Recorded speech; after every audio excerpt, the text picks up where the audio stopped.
Hello, my name is Leah. Thanks for joining. This is the third video in our 3-part Yoga for Beginners series. In this video, we will be doing an example flow through what a typical class might look like for a beginner. And following along with this video might help prepare you for that first yoga class that you take, or just give you a bit more confidence before you continue on to doing more yoga. I'm joined by my friend Oksana. She will be demonstrating the poses that I talk us through today. Let's get started. To start, let's come to a child's pose. So if you watched my other 2 videos, we talked about child's pose, sitting back on the heels of our feet. Our arms are outstretched nice and long in front of us, and forehead is resting on the mat. Take some deep inhales through your nose, and then exhale through your nose as well. Channeling our yogic breath here. This breath will warm us from the inside out, and we'll actively inhale and try to expand our lungs, and then actively exhale to get all of that air out. Take a few rounds of breath here. And then when you're ready, lift up on your hips and come to tabletop pose. So your knees are stacked underneath your hips, your wrists are stacked underneath your shoulders, and get a flat back here, just neutral spine. We'll do a few rounds of cat and cow. So for cow, you drop your belly, take your gaze up, deep inhale, fill your lungs. And then cat, round your spine, gaze down by your knees, totally empty your lungs. And then back to cow. Inhale. And exhale, round your spine. Let's do 2 more rounds of cat and cow. Inhale, and cat, exhale. Last time for cow, inhale, and exhale. Perfect. Come to neutral spine, and then from here, step your feet up to meet your hands at the top of your mat and come to stand in mountain pose. So we're standing nice and strong, lifting up on the knees, engaging all of your legs. Keep a slight bend in your knees here. Tuck your hips forward, lower your shoulders, nice and strong in this mountain pose. Take a deep inhale and lift your arms up overhead, hands to touch above your head, and then dive forward into a forward fold, hinging at the hips, remember, perfect. Take a minute here to just hang. You can maybe rock side to side and just gently breathing and tipping forward, maybe even bringing some more weight into your toes rather than your heels. Perfect. Then on your next inhale, halfway lift. So flatten your back, your spine is straight, your hands can be on your knees or on your shins, wherever they reach. And then exhale, fold forward again, release everything down. One more cycle of breath here. Big inhale and exhale. And when you're ready, plant your hands on the ground, making sure to evenly distribute your weight in all of your fingertips, and step your feet back to a downward dog. So our hips are high, we're pressing into our palms, encouraging our chest towards our legs.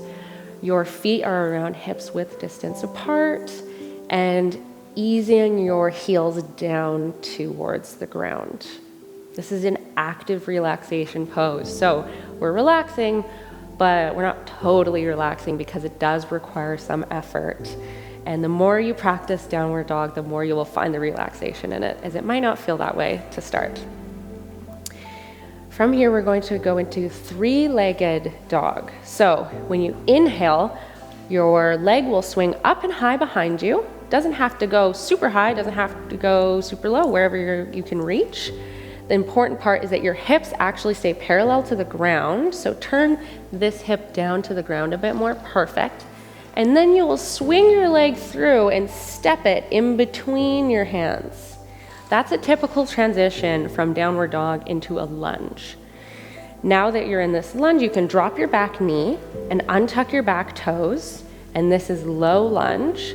Your hands can come at heart center and take a few breaths in this low lunge where we're stretching our hips. Our knee is stacked over our ankle. Our shoulders are down low. When you're ready, we'll go through our vinyasa or sun salutation.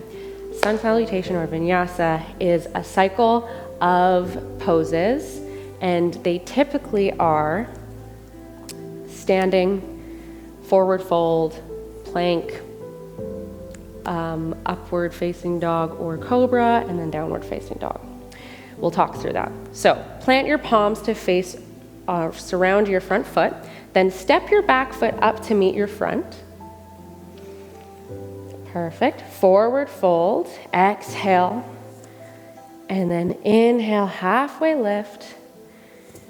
Exhale, forward fold.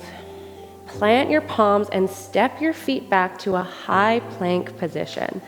High plank position is like the top of a push-up. Our arms are straight and strong. Our palms and our wrists are stacked under our shoulders, and our hips are down in line with our shoulders. When you exhale, try to have everything touch the mat at once on your front side body. So exhale, bend your elbows all the way down to the ground. Nice, slow, controlled movements. And if that means putting your knees down first, then you put your knees first. Once you're in this position, we're primed and ready for baby cobra. So hands are planted under the shoulders. You inhale and lift your chest, peel off the ground, engage your legs, lift your chin, your neck, and then you exhale, release your forehead down to the ground. Now we're going to push all the way through plank, hips lead up and back into downward facing dog. So you'll tuck your toes under, hips push back, downward dog. This is an example of a sun salutation or vinyasa flow that is very typical in many yoga classes and usually used as a transition between one side of the body to the other side of the body. Now that we're in downward facing dog again, let's do that three-legged dog on the other side. So this time, left leg reaches up high behind you, nice and straight, and then we bend the knee, swing the leg through, step in between your hands, drop your back knee, and lift up into low lunge. Hands can come to a prayer, and just take a few breaths here, steady the breath. Excellent. I won't make you go through the vinyasa again since this is just a beginner class, but from here, we'll plant our hands down, surrounding our front foot, and step our back foot up to meet our front foot. And from here, bend at the knees and come to sit down, just an easy seated position, legs outstretched in front of you, perfect. Come to lie down so that your back is flat on the ground. You might have to scoot your hips to the middle of the mat. And bend your knees so that your feet are flat on the ground. A foundational pose that I love and that I encourage any beginners to use towards the end of their class is this laying down supine twist. So take your left leg and bend it and hook it over top of your right leg. Try and cross your legs as if you're sitting down, so knee over top of knee, perfect. And then let your legs fall to the right side. Take your gaze to the left side, and your arms can come out like cactus or like airplane wings. When I say cactus, that just means having a 90-degree bend in your elbows. And you'll feel a really nice twist through your core and all the way to the top of your head. Take a few breaths here. It's like wringing out a rag. It's really nice and detoxifying. Take a breath in, bring your knees up, back through center, undo the cross of your legs, and let's do the other side. So left leg, or right leg crosses over left, knees fall to the right, and gaze goes to the left. Arms can be out wide like airplane wings or like cactus, and just breathe here. With every breath, try and sink deeper into whatever pose that you're in, whether that means an inch lower or a deeper twist or just sinking your body deeper into the ground. It's kind of up to your discretion. Finally, take a breath in, undo the cross of your legs, and we'll meet in Shavasana, our final rest. Legs are out long, arms are down by our side for this corpse pose, where you're just steadying your breath, lowering your heart rate, and finishing off class completely rested. Usually, the instructor will have silence during Savasana. Sometimes they will want to share some messages or thoughts. Sometimes there will be music playing. I've even had instructors sing to me during this time. Everybody's different, and it's kind of fun when you go to a class because you never know what you will get to experience during Savasana. All you have to worry about is just resting and finishing up your class. All right, that's all for today. Thank you so much for joining this 3-part series. We'll hope to see you in some of my next videos for more beginner classes and then more advanced. See you next time. I just wanted to say a special thank you to our friends at Wade Studio for letting us use their beautiful space here. If you're in the Toronto area, you should definitely check them out at wadestudio.ca.